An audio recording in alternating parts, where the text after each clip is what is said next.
Donc le but de cette soirée, c'était de réunir tous nos partenaires pour les remercier.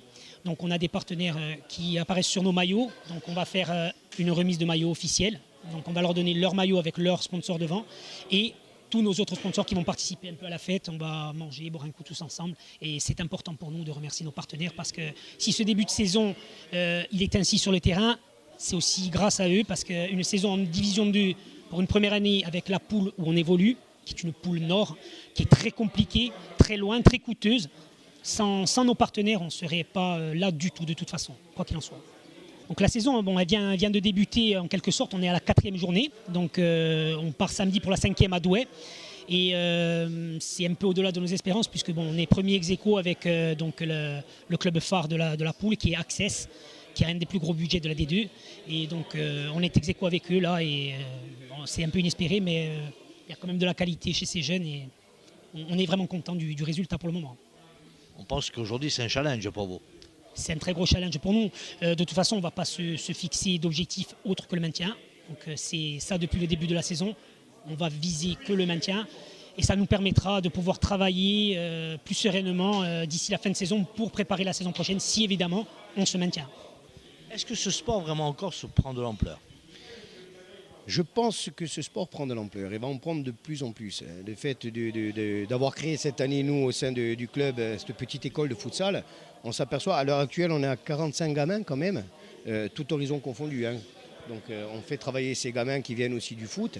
On a beaucoup de jeunes de la JB, on a beaucoup de jeunes de Tchervione, des jeunes du Sporting, des jeunes de Luciana, des jeunes de Furiani. Et nous, en fait, on voudrait... par rapport à cette école, justement, apporter un petit peu toute la technicité.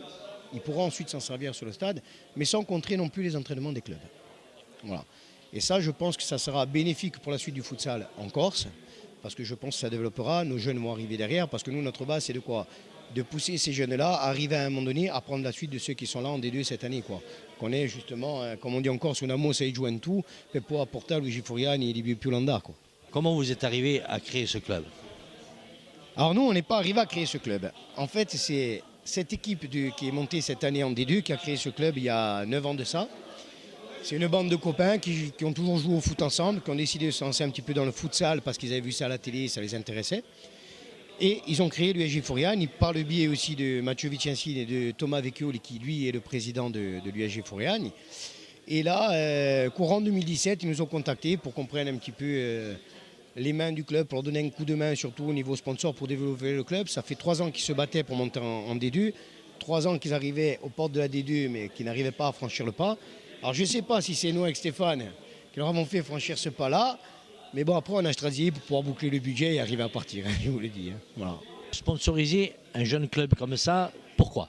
C'est la démarche surtout de Stéphane Moya qui est venu nous voir, qui est un ami de longue date. Et nous, on avait envie un petit peu de donner un coup de main à cette équipe. Là, on a trouvé le projet ambitieux et on s'est dit pourquoi pas leur faire confiance. Et franchement, ils nous le rendent bien. Ils nous font beaucoup de publicité. Et nous, si on peut leur donner un petit coup de main financier et qu'ils réussissent leur saison, c'est le plus important. Alors on sait que les sponsors sont très sollicités. Oui, exactement. Oui. Généralement, on est assez sollicité, mais nous, on voulait vraiment cibler une équipe qui nous tenait à cœur. Voilà. Est-ce qu'il y a vraiment des équipes que vous appréhendez un peu ? Les autres équipes, je pense que oui. Nous, non, on n'appréhende pas. Personne, non. On a peur de personne. C'est du sport, on est comme ça, c'est le sport. Et sur un match, tout peut arriver. Donc surtout ici, quand elle se déplace ici, on n'a pas à appréhender. Après en déplacement, on joue notre carte à fond, on n'a rien à perdre nous.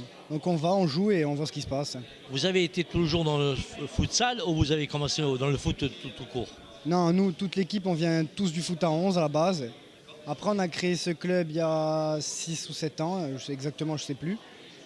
Et après on a fait que du futsal, il y en a qui se sont raccrochés, qui sont venus du foot, mais on est tous du foot à 11 à la base. Il n'y a pas de futsal pur. Vous pensez, vous, que ce sport va prendre une certaine importance en Corse ? Il commence à prendre. Donc, déjà, on a vu, depuis la création à maintenant, ça a déjà pas mal pris. Et là, avec l'équipe de France de futsal qui prend, qui s'est qualifiée pour l'Euro pour la première fois, avec nous en D2, Bastia Aglo en D1, je pense que oui, ça prend. Et puis on voit, il y a de plus en plus de licenciés. Nous, on fait une école de jeunes. C'est plein, il y a plein de jeunes. La demande est énorme. Donc je pense que oui, c'est en train de bien prendre. Et ma dernière question, est-ce qu'on peut vous souhaiter ? Le maintien le plus rapidement en D2. Et pourquoi pas la montée en D1, qui sait ?